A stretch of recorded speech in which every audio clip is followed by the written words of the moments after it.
Television 2018 results are still trickling in this morning. We have the latest numbers at this hour for all the key statewide and local races. Our Emily Beyer is live in studio breaking down the historic race for governor. But first, here are the results you've been waiting for. Starting with the governor's race, which has been called by the Associated Press in favor of Tony Evers. The latest numbers show incumbent Governor Walker with 48% of the vote and challenger Tony Evers with 50%, with 99% of precincts reporting. In the race for U.S. Senate, incumbent Senator Tammy Baldwin is declared the winner over Republican challenger Leah Vukmir. Here's the latest numbers: Baldwin with 55%, Vukmir with 45%.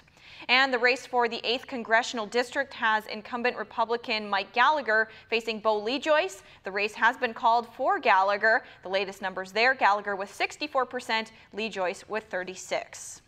Now, it was a long night for Wisconsin Democrats. Many of them likely didn't stay up to hear if Governor Walker was ousted from his seat or not, but hundreds of folks in Madison did. Many of them rallied alongside Tony Evers and his supporters until after 1 a.m. to hear the news that the AP announced Evers as taking the election by the smallest of margins. NBC 26's Eric Crest has the details from downtown Madison.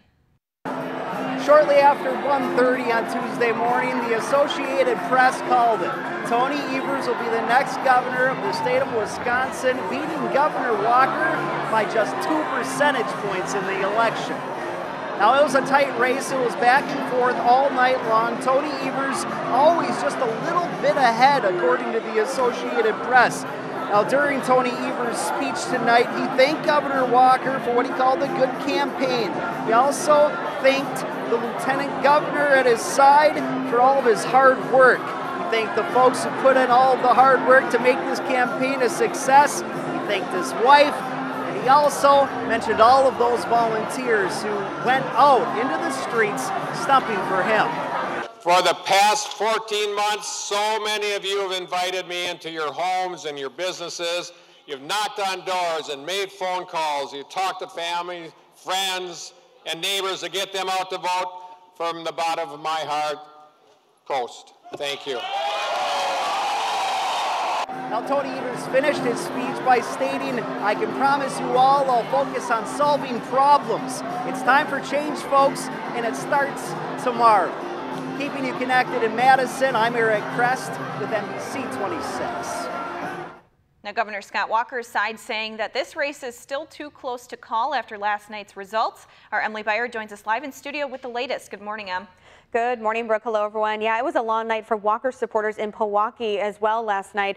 Supporters of Governor Scott Walker listening through the night after a back-and-forth night that saw both candidates take the lead several times. The night ended with the state's lieutenant governor coming out and saying that she and the governor are now prepared for a long recount process. We must ensure that every valid vote in the state of Wisconsin is indeed counted. And we must be gracious, whatever the outcome. And throughout the night, we heard from supporters of Governor Scott Walker who were encouraged by the state's economic successes. Governor Scott Walker not prepared to concede just yet. Walker has asked for recounts in the past. Now, there is no automatic recount in Wisconsin, but if the race is within 1 percentage point, Walker can request a recount. The last time a governor's race was decided by less than 1 percentage point was in 1960, when the winner had just under 12,000 more than his opponent.